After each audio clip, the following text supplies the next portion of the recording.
ভিডিওটা দেখেন, তারপর আমি কিছু কথা বলতেছি। আমার এই ফোনের ব্যাক কভারটার দিকে একবার তাকান, দেখেন এই কভারটা আমি আমার এই ফোনে 1 থেকে 2 বছরেরও বেশি ইউজ করতেছি। আর এই জন্য দেখেন কভারের মধ্যে অনেকটা ময়লা পড়ে গেছে, কভারটার রং একদম নষ্ট হয়ে গেছে। প্রথমে কিন্তু কভারটা একদম এরকম ছিল, অনেকদিন যাবত ইউজ করার কারণে কভারটা একদম নষ্ট হয়ে গেছে। আর এই দিকে আমার এই ফোনের দিকে তাকান, এই ফোনটা কিন্তু আমি এই কভারের চেয়েও বেশি দিন ধরে ইউজ করতেছি, আমি যেটাতে ভিডিও করি আর কি। অথচ তাকায় দেখেন এই ফোনের কালার নষ্ট হবে দূরের কথা, আজ পর্যন্ত আমার ফোনে একটা দাগ পর্যন্ত পড়ে নাই, মানে কোনো দিকে একটা স্পটও পড়ে নাই, আগের মতোই একদম সুন্দর রয়ে গেছে, এখনো চকচক করতেছে, কোনো দাগ কালার টালা কিছুই নষ্ট হয় নাই। তার কারণ কি জানেন?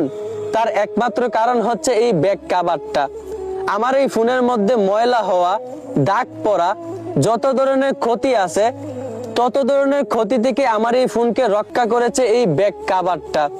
এই কারণে আমার এই ব্যাক কভারটা নষ্ট হয়ে গেছে, কিন্তু ভিতরে আমার এই ফোনটা এখনো অক্ষত অবস্থায় রয়ে গেছে, তার সৌন্দর্য সম্পূর্ণ একদম অক্ষত অবস্থায় রয়ে গেছে।